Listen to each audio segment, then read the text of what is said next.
जैसे उन्होंने बताया कि बहुत ही महत्वपूर्ण सेक्टर है आपके पास, और आप सबको बता दें कि हमारे साथ हैं ऊर्जा मंत्री भंवर सिंह भाटी जी, और बीकानेर उनका गृह क्षेत्र भी है। बहुत मुश्किल चुनाव लड़ा था उन्होंने लास्ट बार, लेकिन जीत के आए थे। उनको पावर का सेक्टर मिला है, लेकिन बीकानेर ने अपनी पहचान, मंत्री जी, बीकानेर, फलौदी और इस एरिया ने, जो आपका पूरा संभाग है, इसने अपनी पहचान बनाई है ऊर्जा को लेकर। और अगर हम देखें तो सौर्य ऊर्जा, रिन्यूएबल एनर्जी में राजस्थान ने बहुत ही अच्छा किया है। हम पहले नंबर 1 पे नहीं थे, लेकिन मुख्यमंत्री के डायरेक्शन में मिशन 2030 को देखते हुए और आपके काबिल हाथों में सोलर एनर्जी में राजस्थान नंबर 1 है। ये कैसे पहुंचा है नंबर 1 पे, प्लीज बताइए। देखिए हर्षा जी, मैं आपको बताना चाहूँगा, राजस्थान में माननीय मुख्यमंत्री अशोक गहलोत जी ने तीसरी बार मुख्यमंत्री के रूप में जैसे ही पदभार संभाला, उसके बाद में उनके मन में जो विज़न थे कि राजस्थान का सर्वांगीण विकास हो, उसमें ऊर्जा की भी बात करें, हेल्थ की भी बात करें, रोड्स की भी, हर क्षेत्र में बहुत ज़्यादा काम हुए हैं। और उन्होंने बाकायदा एक कार्य योजना बना करके हमारे प्रदेश के लिए उन्होंने पिछले 5 सालों में, 4.5 सालों में काम किया है। मुख्यमंत्री पद पर पदासीन होने के बाद में 2019 में ही राजस्थान सरकार के द्वारा अक्षय ऊर्जा तथा पवन ऊर्जा की एक नई पॉलिसी राजस्थान सरकार लेकर के आई।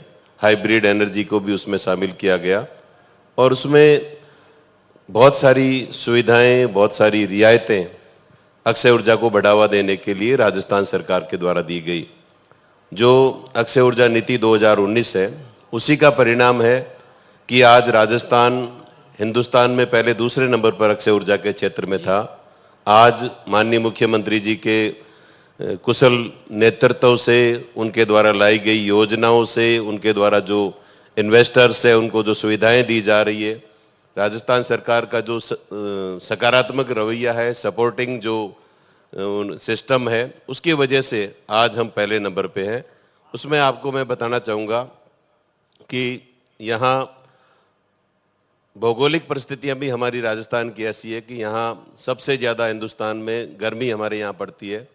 सन रेडिएशन की बात करें हम तो सूर्य की सीधी जो किरणें हैं वो बीकानेर, जैसलमेर, बाड़मेर, इन 3-4 जिलों में बहुत ज़्यादा मतलब हाईएस्ट प्रोडक्शन करने वाली यहाँ की मतलब की परिस्थितियाँ हैं। तो लोग वैसे भी यहाँ आना चाहते हैं। फिर इन्वेस्टर्स को, जो डेवलपर्स हैं, उनको ज़मीन उपलब्ध कराना। राजस्थान सरकार ने कहा आपको जितनी ज़मीन चाहिए वो राजस्थान सरकार एकदम रियायती दरों पर देगी और पिछले 4 सालों में दी भी है। सर, इसमें मैं पूछना चाहती हूँ, जैसे आपने कहा है कि बहुत जगह है और हमने देखा है कि किस तरह से जो पूरा मरु प्रदेश है, वहाँ पर डेजर्ट में जो सोलर पार्क अगर हम जाके देखेंगे तो वहाँ पे सोलर पैनल ही सोलर पैनल नजर आते हैं। बहुत ज़्यादा लोग आए हैं। तो इन्वेस्टमेंट के लिए मैं आपसे पूछना चाह रही थी, जहां आप कह रहे थे कि लैंड बहुत इजीली आपने अवेलेबल कराया है, किस तरह से आपने बहुत इजी बना दिया है। ईज ऑफ डूइंग बिजनेस की जो बातें होती हैं इस सेक्टर में, अगर कोई आना चाहे, निवेश करना चाहे, तो किस तरह से आपने उसकी राह आसान करी है, ये बताइए। देखिए, एक तो 2019 की सोलर पॉलिसी है, उसमें बहुत सारी सुविधाएं दी है। दूसरा, जो इन्वेस्टर्स को प्रमोट करने के लिए राजस्थान सरकार की जो नीतियां हैं, जो इस कार्यकाल में मुख्यमंत्री जी लेके आए, उसमें हमने ये किया है कि जो भी इन्वेस्टर्स आएगा उनको सिंगल विंडो पर हम सारी सुविधाएं देंगे। और उसके साथ साथ ज़मीन की उपलब्धता के अलावा, जैसे लैंड है उसको कन्वर्ट करने की आवश्यकता नहीं है। सोलर में कन्वर्जन की जो पहले बाध्यता थी वो बहुत महत्वपूर्ण है। हाँ, वो समाप्त कर दी। अब किसान सीधा कंपनीज को लीज पे भी दे सकता है और बेचना चाहे तो बेच भी सकता है। तो यानी किसान सीधा कॉन्ट्रैक्ट कर सकता है इन्वेस्टर के साथ? निश्चित रूप से, क्योंकि किसान को अच्छा किराया मिलेगा और सोलर का जो कन्वर्जन की जो प्रक्रिया होती है उसमें टाइम लगता है। लैंड का जो कन्वर्जन है वो हटा दिया गया। जो शुल्क लगते थे पहले काफ़ी ज़्यादा थे, तो सभी तरह के जो शुल्क हैं, जो टैक्सेज राज्य सरकार के द्वारा लगाए जाते हैं, वो मिनिमम कर दिए गए। उसकी वजह से भी इन्वेस्टर्स ज़्यादा आ रहे हैं। यहाँ पर लॉ एंड ऑर्डर की भी समस्या थी, जो इन्वेस्टर्स आते थे तो उनको कई बार स्थानीय स्तर पर परेशानी होती थी। तो माननीय मुख्यमंत्री महोदय ने चीफ सेक्रेटरी की अध्यक्षता में एक ऐसी कमेटी बना दी कि इन्वेस्टर्स जो भी आ रहे हैं राजस्थान में सोलर के क्षेत्र में काम करने वाले, जिला कलेक्टर्स को भी निर्देश दिए गए कि इनकी हाईएस्ट हेल्प की जाए, क्योंकि ये लोग ऊर्जा का उत्पादन करते हैं और ऊर्जा पूरे देश में काम आती है। राजस्थान के लोगों को भी इससे फायदा होता है और यही कारण है कि देश में जितनी भी देश और दुनिया की कंपनियां हैं आज राजस्थान में ज़्यादा काम करना चाहते हैं। उनको सुरक्षित माहौल देने का काम यदि किसी सरकार ने किया है तो हमारी अशोक गहलोत जी की सरकार ने किया है। बिल्कुल, सारे बिग प्लेयर्स यहाँ पर हैं। अगर हम विजन 2030 की बात करें, मिशन 2030 की बात करें, तो 2030 में ये जो क्षेत्र है ये कहाँ तक पहुँचेगा, कहाँ पहुँचाने का लक्ष्य है आपका? देखिए, जो केंद्र सरकार का जो लक्ष्य है 2030 तक 500 गीगावाट का पूरे हिंदुस्तान का है और हमारे माननीय मुख्यमंत्री महोदय ने मिशन 2030 में राजस्थान सोलर ऊर्जा के क्षेत्र में 100 गीगावाट तक ले जाने का हमारा लक्ष्य है। आज भी हम पहले नंबर पे हैं और 2030 तक तो हम ऐसी स्थिति में आ जाएंगे कि पूरे देश को जो बिजली की आपूर्ति देने में राजस्थान एकदम से आत्मनिर्भर रहेगा और एक तरह से हम सभी राज्यों को बिजली देने की स्थिति में आ जाएंगे और उस दिशा में हमारी सरकार ने काम करना भी शुरू कर दिया है। 90 गीगावाट से लेकर 100 गीगावाट तक हमारा लक्ष्य है और पूरी केंद्र सरकार का पूरे हिंदुस्तान का 500 है, तो उसका बहुत बड़ा 25% के करीब जो लक्ष्य है वो राजस्थान सरकार 2030 तक उसको मिशन के रूप में हमने लिया है। बिल्कुल, जैसे आपने कहा कि अगर देश का हिस्सा है तो I think 20% of Indian requirement Yes, है yes. ना, यहाँ राजस्थान से आएगा, वो जी। बहुत बहुत बड़ा होता है एक तरह से। तो अगर हम इसको फ्यूचर के लिए देखें, क्योंकि देखिए थर्मल जो पावर है हाँ जी। वो लॉन्ग टर्म सोल्यूशन नहीं है, तो क्या आपको लगता है कि धीरे धीरे एक्चुअली बहुत ज़्यादा निर्भरता इस सेक्टर पे पड़ जाएगी? देखिए, निश्चित रूप से थर्मल की जो कॉस्ट है वो भी ज़्यादा आ रही है, महंगी बिजली हमें मिल रही है, कोयला भी धीरे धीरे कम होता जा रहा है और कोल थर्मल बेस्ड जो भी प्लांट है उनसे पॉल्यूशन भी ज़्यादा बढ़ता है। तो पर्यावरण मंत्रालय ने भी धीरे धीरे इस पर रोक लगाने की, धीरे धीरे इसको समाप्त करने की बात कही है। ऐसी स्थिति में राज्य सरकार की हमारी मंशा ये है, हमारे विभाग की मंशा ये है कि हम सोलर के क्षेत्र में आगे बढ़े और उसके लिए हमने सोलर पार्क लगाने शुरू कर दिए हैं। बीकानेर में 2000 मेगावाट का एक सोलर पार्क राजस्थान विद्युत उत्पादन निगम है उसके माध्यम से हम लगाने जा रहे हैं और उसके अलावा जैसलमेर में, जोधपुर जिले में, फलोदी में, वहाँ भी राजस्थान सरकार के द्वारा नए सोलर पार्क लगाने की प्रक्रिया बहुत तेज़ गति से चल रही है और हमारे यहाँ बिजली की जो कॉस्ट है वो भी काफ़ी कम आ रही है। 2 रुपये, सवा 2 रुपये, 2.5 रुपये तक पर यूनिट बिजली की कॉस्ट आ रही है और धीरे धीरे ये कम होगी, क्योंकि राज्य सरकार के द्वारा इन्वेस्टर्स को ये भी कहा गया है कि आप बिजली का सोलर की बिजली दिन में काम आती है तो इसके लिए स्टोरेज करने के लिए भी बैटरीज के माध्यम से, पंप्स के माध्यम से आप बिजली का स्टोरेज भी इस तरह से करें कि आने वाले समय में हमें रात के समय में भी सोलर की जो बिजली है स्टोरेज की हुई वो मिल सके। उसके लिए उनको इंडस्ट्रीज लगाने के लिए यहाँ कहा गया है। सोलर इक्विपमेंट्स की इंडस्ट्रीज के लिए एक तरह से 100% छूट राजस्थान सरकार के द्वारा दी गई कि राजस्थान में सोलर की इंडस्ट्रीज जो प्लेट्स आदि बनाते हैं, सोलर इक्विपमेंट्स हैं, उनकी इकाइयाँ यदि राजस्थान में लगाते हैं, सोलर के जो बड़े प्रमोटर हैं, जो बड़े उद्योगपति हैं, तो उनको भी पूरी सुविधा राजस्थान सरकार के द्वारा दी जाएगी। और ओवरऑल राजस्थान के मुख्यमंत्री जी का ये विज़न है कि राजस्थान के किसानों को उनकी ज़मीन का अच्छा किराया मिले, उनकी अच्छी कीमत भी मिले। राजस्थान में जो सरकारी भूमि पड़ी है वो भी बंजर भूमि है एक तरह से, तो उसका उपयोग भी बिजली के उत्पादन में ज़्यादा से ज़्यादा हो, इस सोच के साथ उनको रियायती दर पर भूमि भी दी जा रही है, तमाम तरह की सुविधाएं भी दी जा रही है और यही कारण है कि आज हम पहले नंबर पे हैं और आगे आने वाले समय में राजस्थान अक्षय ऊर्जा के क्षेत्र में बहुत तेज गति से आगे बढ़ेगा।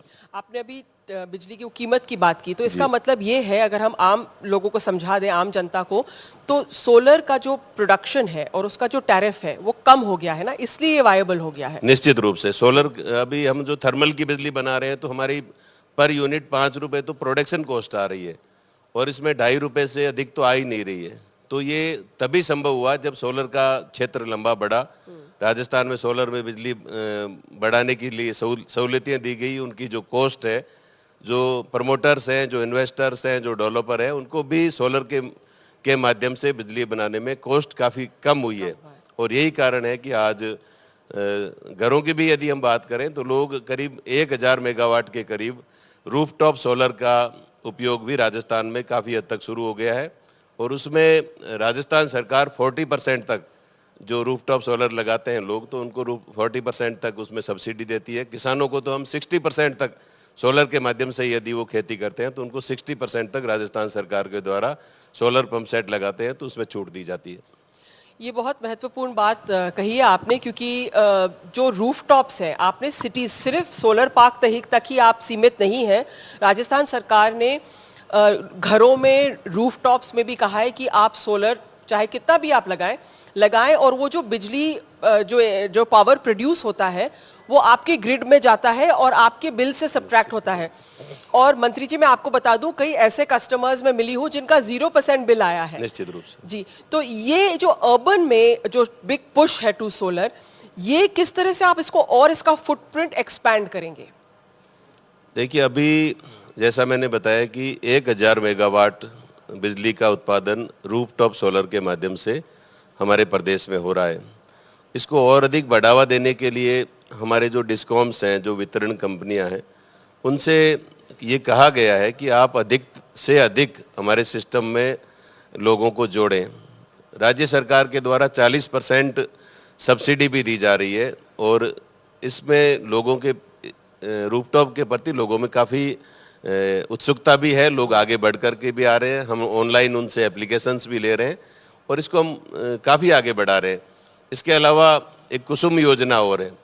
किसान अपने खेत के पास, किसी भी किसान के खेत के पास अगर छोटा 33 kV का GSS भी है तो 2 मेगावाट तक बिजली किसान अपने खेत में प्लांट को, चाहे वो किराए पे दे दे, चाहे वो बैंक से ले ले, उसमें कुसुम योजना के माध्यम से सब्सिडी भी दी जाती है किसानों को और उसमें 2 मेगावाट अधिकतम बिजली का उत्पादन किसान अपने खेत में करके और नज़दीक के ग्रिड सब स्टेशन में दे सकता है।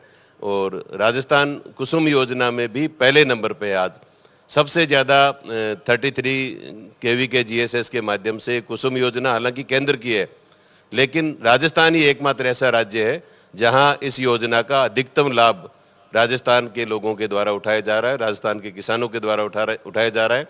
करीब 600 के करीब किसानों ने कुसुम योजना के माध्यम से आज अपने खेतों में छोटे छोटे बिजली के सोलर प्लांट लगा लिए हैं। उनको अच्छा किराया भी मिल रहा है, उनको अच्छा प्रॉफिट भी हो रहा है और उसके आसपास का जो इलाका है उनको अच्छी क्वालिटी की बिजली भी मिल रही है। सर, हमने राजस्थान में कितना इन्वेस्टमेंट हुआ है आपके कार्यकाल में, इस सेक्टर में कितना इन्वेस्टमेंट हुआ है और कितना इन्वेस्टमेंट की उम्मीद करते हैं आप 2030 तक?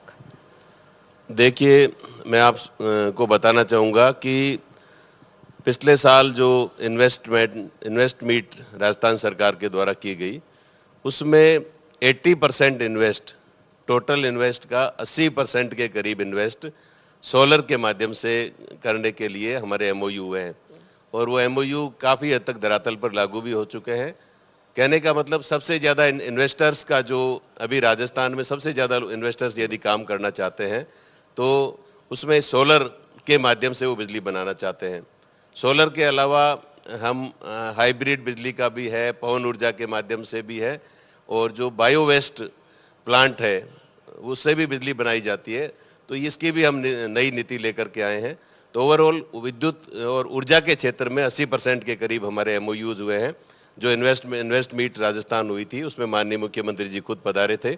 तो निश्चित रूप से मैं कह सकता हूँ कि राजस्थान की इकोनॉमी के लिए, राजस्थान की इंडस्ट्रीज़ के क्षेत्र में भी निवेश की दृष्टि से भी यदि हम देखें तो सोलर और विंड एनर्जी और जो अक्षय ऊर्जा है उसमें 3-4 तरह की ऊर्जा का उत्पादन होता है और इन सब में जो इन्वेस्टर्स का जो रुझान है वो बहुत ज़्यादा है और यही कारण है कि आज 80% के करीब इन्वेस्ट जो है सोलर के माध्यम से राजस्थान में हो रहा है। बिल्कुल बिल्कुल। तो जैसे कहते हैं कि एक सनराइज सेक्टर है, ग्रोथ इंडस्ट्री है एंड सनराइज सेक्टर है। Actually solar industry is a बहुत अच्छा इन्वेस्टमेंट है अगर कोई भी करना चाहे राजस्थान में। मंत्री जी, आपने विंड एनर्जी की बात करी, पवन ऊर्जा की बात करी। राजस्थान में बताया गया है कि potential is the highest for wind energy.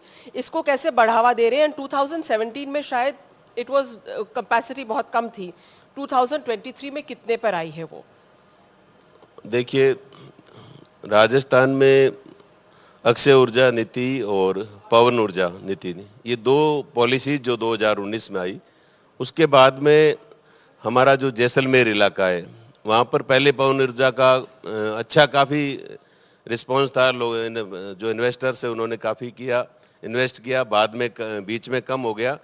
और राजस्थान सरकार के मुख्यमंत्री जी जब अक्षय ऊर्जा नीति नई 2019 लेकर के आए, उसके बाद में राजस्थान पवन ऊर्जा के क्षेत्र में भी आज अग्रणी राज्यों में है।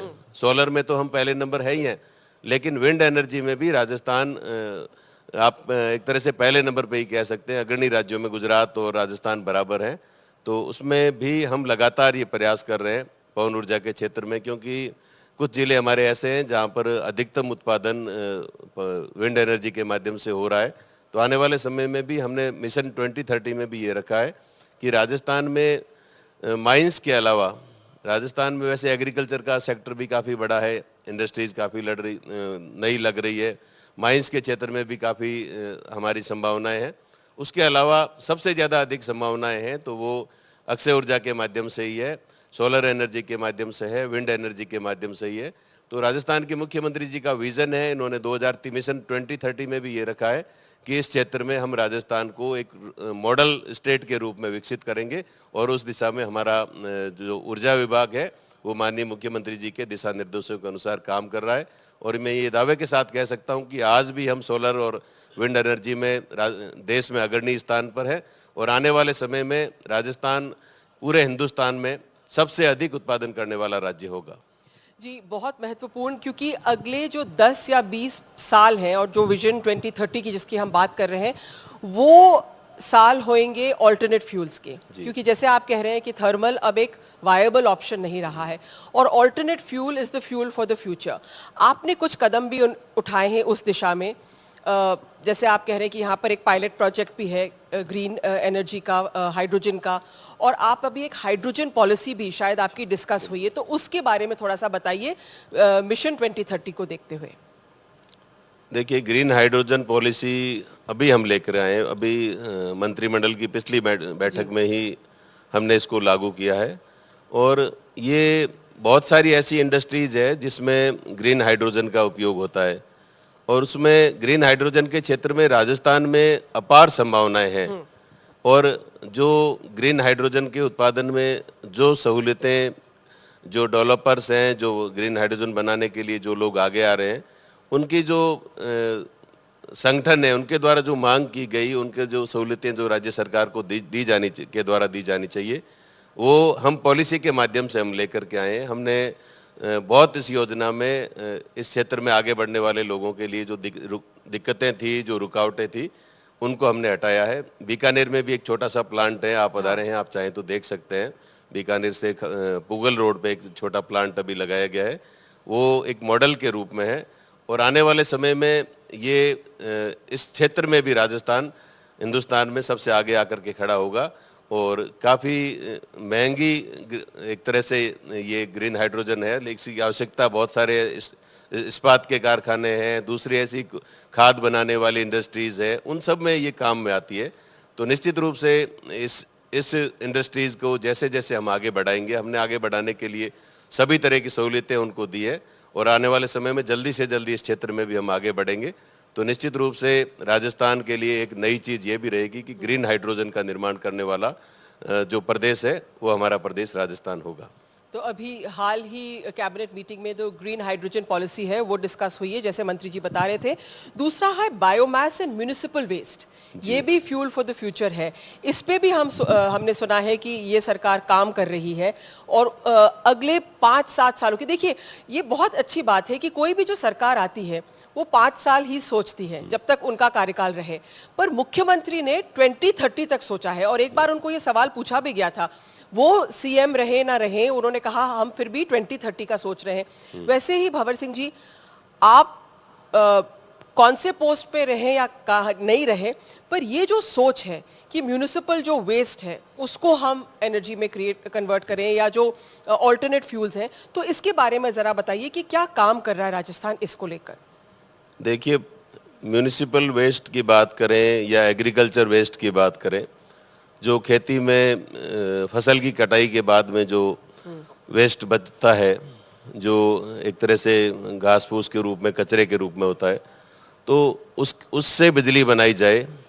और जो बायोमास के माध्यम से वेस्टेज की जो मैंने आपको बात कही है, आपने हम जो नीति लेकर के आए हैं, ये भी एक मतलब एक कचरे का, एक वेस्टेज का उपयोग हम करके ऊर्जा का उत्पादन कैसे कर सकते हैं। ये इस क्षेत्र में भी बहुत सारे लोग काम कर रहे हैं, लेकिन उनको सपोर्ट गवर्नमेंट की तरफ से नहीं मिल रहा था। राजस्थान के मुख्यमंत्री अशोक गहलोत जी ने इस क्षेत्र में इस दिशा में काफ़ी गंभीरता से मंथन किया। हमने उनके सामने सारी बातें रखी कि हम किस प्रकार से वेस्टेज जो प्रोडक्ट्स हैं, हमारे जो सिटी का कचरा है या खेती के जो बचा हुआ वेस्टेज है, तो उसका उपयोग करके हम बिजली का उत्पादन कर सकते हैं। तो ऐसे बहुत सारे इन्वेस्टर्स थे, बहुत सारे लोग हैं जो इस क्षेत्र में काम करना चाहते थे। तो उनके लिए भी नई पॉलिसी अभी पिछली मंत्रिमंडल की बैठक में हम लेकर के आए, और ये पॉलिसी भी जो इस वेस्टेज के माध्यम से बिजली बनाने के क्षेत्र में काम करने की दिशा में एक बहुत बड़ा मील का पत्थर साबित होगा। और आने वाले समय में हम किस प्रकार से सोलर के माध्यम से, विंड के माध्यम से, ग्रीन हाइड्रोजन बना करके, बायो वेस्टेज के माध्यम से, मतलब अलग अलग तरीके से हम लिग्नाइट से हटते हुए, कोयले से बिजली नहीं बना करके, हम इन तमाम चीज़ों के माध्यम से अलग अलग नए तरीकों के हिसाब से हम बिजली बना सकें। इस दिशा में मुख्यमंत्री जी का विज़न है। और ये नए नए जो पॉलिसीज़ हमारी सरकार बनने के बाद, मैंने बताया 2019 की पॉलिसी, 2020 की पॉलिसी, और उसके बाद में अभी 2023 में 2 पॉलिसीज़ लेके आए। तो ये सारी राजस्थान को अक्षय ऊर्जा के क्षेत्र में आगे बढ़ाने वाली पॉलिसियां हैं, और आने वाले समय में राजस्थान ऊर्जा के क्षेत्र में खुद भी आत्मनिर्भर होगा, और देश के दूसरे राज्यों को, पूरे देश को हम बिजली देने की स्थिति में आएंगे। मेरा एक सवाल है मंत्री जी कि कैसा देखेंगे आप ऊर्जा के क्षेत्र में 2030 और उसके आगे कैसा दिखेगा राजस्थान? किस मतलब लाइट को लेकर या किसी भी चीज को लेकर ऊर्जा के क्षेत्र में 2030 में क्या होएगी राजस्थान की तस्वीर? देखिए, ऊर्जा के क्षेत्र में अभी यदि हम बात करें तो पिछले 5 सालों में मुख्यमंत्री जी ने किसानों को बिजली, क्योंकि किसान अन्नदाता होता है, आज राजस्थान में 17 लाख कृषि उपभोक्ता है, और 17 लाख में से करीब 14 लाख किसानों का बिजली का बिल शून्य हो गया है। 2000 यूनिट बिजली किसानों को मुख्यमंत्री जी ने फ्री इसलिए दी है कि किसान को सहूलियत हम देंगे तभी वो अन्न पैदा करेगा। आज करीब 80% किसानों का बिजली का बिल शून्य हुआ है। घरेलू उपभोक्ताओं को भी 100 यूनिट फ्री बिजली दी गई है। उसके साथ साथ बिजली की डिमांड बढ़ी है।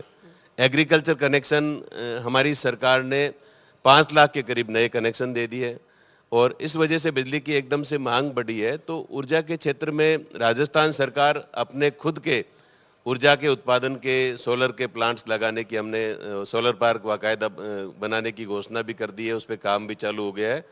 और उसके अलावा आने वाले 2030 तक जो ऊर्जा के क्षेत्र में राजस्थान की जो ऊर्जा की जितनी आवश्यकता है वो हम पूरी करें। और उसके बाद जैसा मैंने कहा कि हम राजस्थान को तो आत्मनिर्भर बनाएंगे ही बनाएंगे, लेकिन हम देश के दूसरे राज्यों को बिजली दे सकते हैं। इसलिए दे सकते हैं कि हमारे पास हमारा जो मौसम है, हमारी जो भौगोलिक परिस्थितियां हैं, वो सारी हमें सपोर्ट कर रही है। जरूरत इस बात की है कि राजस्थान की हमारी जो सरकार है वो इस दिशा में काम करे, और हमारी सरकार ने इस दिशा में काम करना शुरू कर दिया है। नई नई पॉलिसीज हम लेकर के आए हैं, तमाम तरह की हम इन्वेस्टर्स को सुविधा दे रहे हैं। गवर्नमेंट के सेक्टर में भी हम हमारे सोलर पार्क लगा रहे हैं।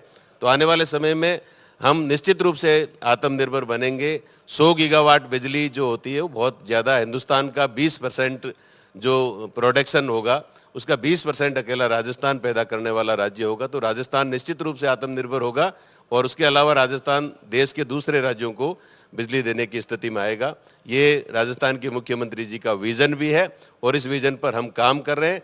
ये दूरदर्शिता राजस्थान के मुख्यमंत्री अशोक गहलोत जी जो अनुभवी मुख्यमंत्री है, और ये इनका ही विजन है कि राजस्थान 2030 तक कैसा हो। आगे की सोचने वाला व्यक्ति, इतनी दूरदर्शिता की बात करने वाले ये व्यक्ति एकमात्र मैं समझता हूँ कि अशोक गहलोत जी हैं, जिन्होंने हर क्षेत्र में अपनी एक कार्य योजना बनाई है और बिजली के क्षेत्र में भी ये कार्य योजना बनाई है। और लक्ष्य तय किया है कि हर क्षेत्र में 2030 में क्या होना चाहिए आपका डिपार्टमेंट। बहुत ही महत्वपूर्ण बात कही कि एनर्जी सेल्फ सफिशिएंसी की तरफ जा रहा है राजस्थान। अब एक आखिरी सवाल है इसी से जुड़ा हुआ, बहुत लंबा समय नहीं लेंगे क्योंकि हमारा टाइम अप हो गया है। बहुत ज्यादा यहाँ पर लोग पलायन कर जाते थे, पर क्योंकि यहाँ पर इस तरह से ग्रीन एनर्जी के प्लांट्स आए हैं, यहाँ पर लोगों को रोजगार भी बहुत ज्यादा मिला है। यहाँ आप देखिए बीकानेर जिले में भी आज खाजूवाला विधानसभा क्षेत्र में, कोलायत में, उधर जोधपुर जिले के फलोदी बाप का एरिया है, जैसलमेर है, बाड़मेर है, ये जो पश्चिमी राजस्थान सीमावर्ती क्षेत्र है, यहाँ बारिश भी कम होती है, लोगों के पास रोजगार के कोई दूसरे संसाधन भी नहीं है। ऐसी स्थिति में ये एक नई क्रांति आई है। बिल्कुल। आज किसान को प्रति बीघा 15,000 रुपए साल का किराया मिल रहा है। उसको खेती में इतनी आमदनी नहीं होती जितनी आज उसको जमीन लीज पे देने के बाद में हो रही है। फिर उसको उसी कंपनी में, वहीं उस प्लांट में उसको रोजगार भी मिल रहा है, जमीन का किराया भी मिल रहा है, उसको रोजगार भी मिल रहा है, और जो सिविल वर्क, कंस्ट्रक्शन का काम हो रहा है और बहुत सारे काम, यहाँ बहुत सारी सोलर से के जो पार्ट्स बनाने वाली कंपनियां हैं वो भी आने वाली है। ऐसी स्थिति में राजस्थान में रोजगार के अवसर भी बहुत ज्यादा बढ़ेंगे और जो पैसे का आदान प्रदान है वो मार्केट में भी ज्यादा आएगा, तो इकोनॉमी भी हमारी राजस्थान की निश्चित रूप से अप होगी और लोगों को रोजगार भी मिलेगा और राजस्थान बिजली के मामले में आत्मनिर्भर भी होगा। ये मुख्यमंत्री जी का विजन है और मैं समझता हूं कि ये एक अच्छी सोच है माननीय मुख्यमंत्री महोदय की, और इससे आने वाले समय में राजस्थान के युवाओं को रोजगार और तमाम तरह की सुविधाएं मिलेगी। बहुत बहुत शुक्रिया हमसे बात करने के लिए। तो जैसे मंत्री जी बता रहे थे कि देखिए राजस्थान में दो चीजें हैं, खूब सारा जमीन है, काफी बंजर है, और सूरज की खूब गर्मी पड़ती है यहाँ पर, तो उसको लेकर, और राजस्थानी अच्छे बिजनेसमैन होते हैं, तो उसको एक मुनाफे का सौदा भी बनाया है राजस्थान सरकार ने, और 2030 तक लक्ष्य है एनर्जी सेल्फ सफिशिएंट राजस्थान। बहुत बहुत शुक्रिया हमसे बात करने के लिए भंवर सिंह जी भाटी, ऊर्जा मंत्री हैं और कदम बढ़ाए हैं ग्रीन एनर्जी की तरफ, सेल्फ सफिशिएंसी की तरफ, और मुख्यमंत्री का विजन 2030 आप एक तरह से बिल्कुल फुलफिल कर रहे हैं। बहुत बहुत शुक्रिया, धन्यवाद।